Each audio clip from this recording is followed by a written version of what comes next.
please tell me your full name and when and where you were born? My name is Robert Ray Ellis. I was born in a little town, Hurricane, West Virginia, on October 29th, 1943. Do you have any family members that are serving or have served in the military? Yes, my dad, he, uh, he was in the Navy for 6 years in North Africa, and I was born while he was in the Navy, so he didn't get to see me 6 years later. What were you doing before you entered the service? Well, when I got out of high school, I was helping my grandpa with the dairy farm, milk cows and all that. Then I got me a job at the A to Z food market, and I was stock boy and carryout boy there. What motivated you to join the military? Well, at that time period, we weren't even thinking about military. You know, we just all got drafted. So that's how I got in the military.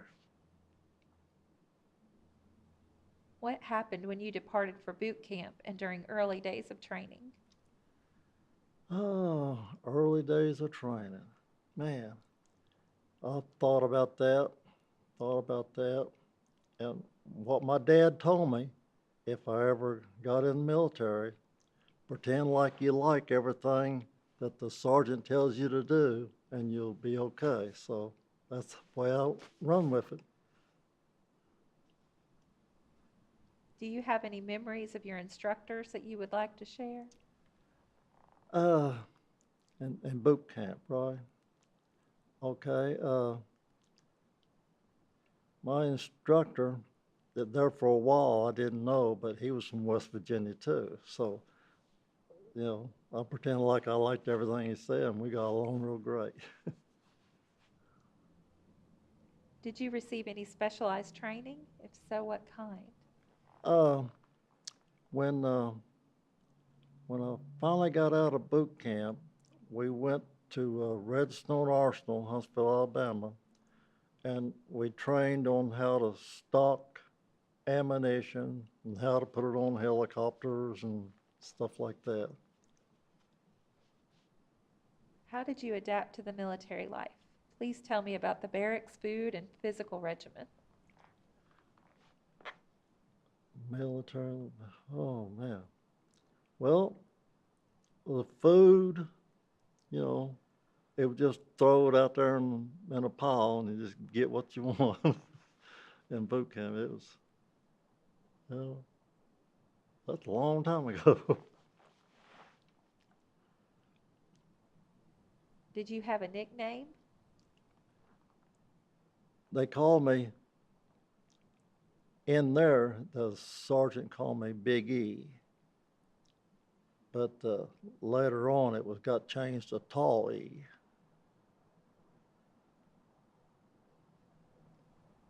Which war did you serve in? Vietnam, 1965, 1966. In which part of Vietnam did you serve? I was about middle ways up, Quin Yon area in Valley C. Then I got transferred to the DMZ line up to the border. And that's where I pulled a lot of guard and had to do a lot of maneuvering to check the field out, make sure we was all safe. Do you remember what it was like when you arrived at Vietnam? We arrived when it was dark, and we couldn't see that much, and the smell was overwhelming. I mean, and the truck driver that drove us from the little airfield to our barracks, he drove as fast as he could. It's because the enemy fire was all around, so he got us there okay. What were your duties? Mainly pulling guard. That was, man, every day and every night we switched up, day and night, pulling guard. And man, carrying a rifle around, fighting mosquitoes, watching out for snakes. I mean, I thought it was terrible. Would you tell me a couple of your most memorable experiences overseas?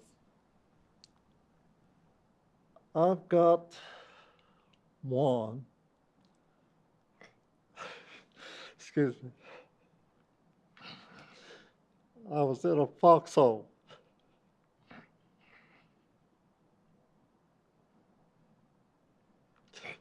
It gets me every time. Oh, I was pulling guard.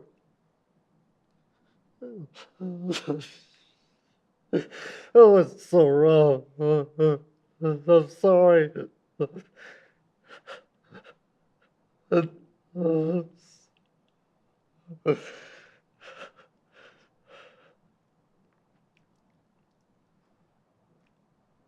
I kept this story a secret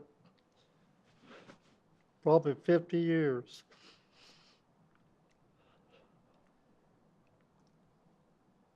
And pulling guard, I was in a foxhole. So I raised up out of the foxhole. I wrote a letter to my girlfriend.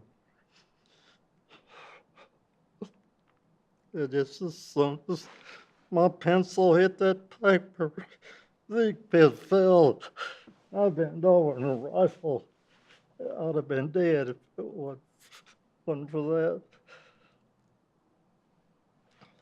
I mean, I've had a lot of nightmares about that.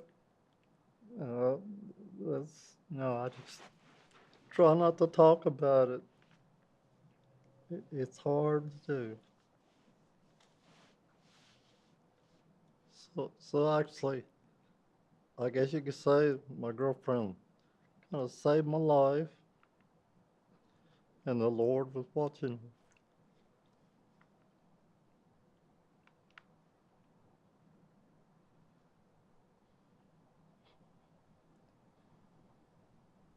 Would you tell me about some of the special people you met while you were serving?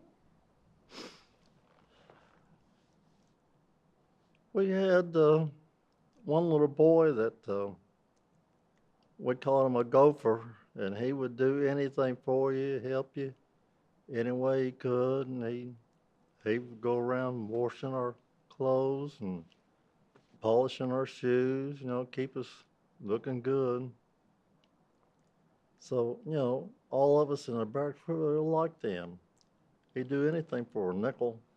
I mean, and so one night we got hit pretty bad, and we found him next day out there in the fields. So he was our friend in the daytime and our enemy at night. And he probably wasn't over 10 years old.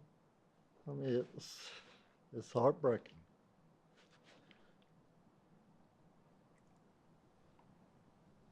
How did you stay in touch with family and friends back home? I just wrote letters once in a while. My mother sent me a camera. Back in them days, it was a sealed up camera. And so we took the pictures and mailed it back. And they took the film out of it. Someone got developed. She said half of them didn't turn out very good, I guess because of the heat or whatever. That's about it.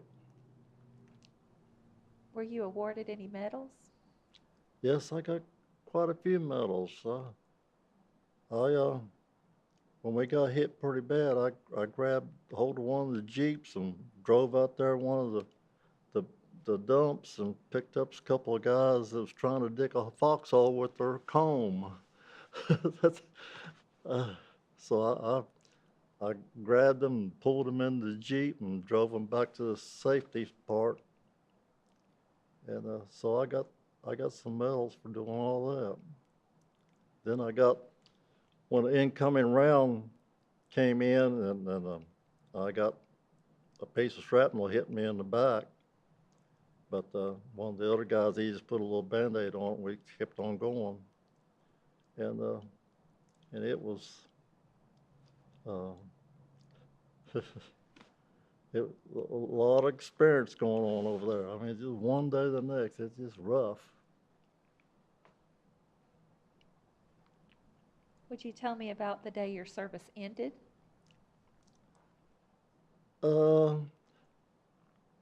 When I got transferred to the DMZ line up at the top, when it was time for me to come back to home, when we got to Cameron Bay, I didn't have no records. They considered me dead.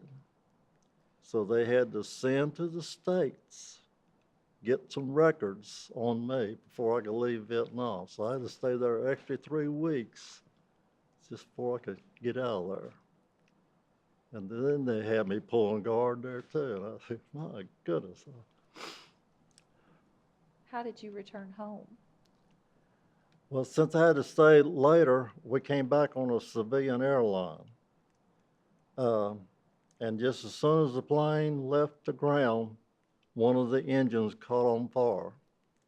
A civilian airline. So we made an emergency landing in Hong Kong, and they took that motor off and put another one on. Then we went to Seattle, Washington. And there I was in a summer outfit, and it was cold there. So they issued uniform almost like what I got on now. I didn't have quite as many medals on it because I wasn't issued those medals till later on. And then I flew to, then they took me to Chicago. Then from Chicago to Charleston, West Virginia. And then there was a man there, his son was going over to Vietnam. So that man offered to take me home. And he asked me questions all the way home about what it was like over there. And I told him the best I could. And he appreciated me and all that. So he took me home. And I walked in the house. And nobody knew I was coming home because I was 3 weeks later. I was supposed to be. And they was real happy to see me.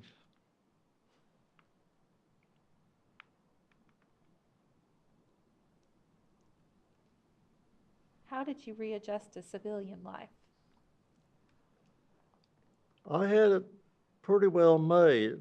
I worked on a lot of tractors, so I knew how to, be a mechanic. And me and 2 other guys that was there, when we got out, we got us a job, and I went into forklift mechanic, Caterpillar forklift mechanic, and I adjusted pretty well. The other 2 guys that I know, they're dead now, and that they were trying to cope, but they had more nightmares than what I had. So I felt like I was one of the lucky ones. Have you remained in contact with or reunited with any fellow veterans?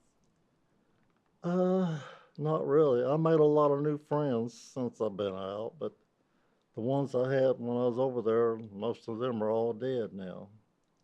So, no. Are you a member of any veterans organizations? Yes, right now I'm the commander of the VFW post here in London, post 3302, and we're trying to build it up and do more things for the veterans. And I'm also a member of the DAV. I do all the honor guards there for the military funerals for the veterans and wives. And I just feel like that's my calling to help other veterans.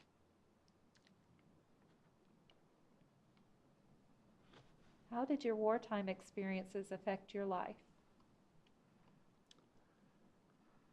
It helped me to watch my surroundings. It kind of important to what's going on around you.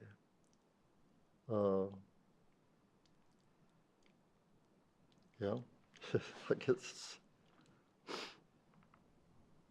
How has your military experience impacted your feelings about war and the military in general? War, man, that's, uh, it's been going on all of our lives. We don't know, um, like the experience I had. We were all young. We didn't know what we were really doing. All we knew was, well, I'm supposed to shoot him and he's supposed to shoot me. I mean, what else can you say? What message would you like to leave for future generations who will view this interview? I would like to say every parent that has a kid in high school to get involved with the junior ROTC. I feel like, get our young guys interested in military, and that way they can decide on their own if they want to go on to that. They didn't have the junior ROTC when I was young, so I had to learn everything kind of like a hard way. And I feel like that'd be my message to the world right now.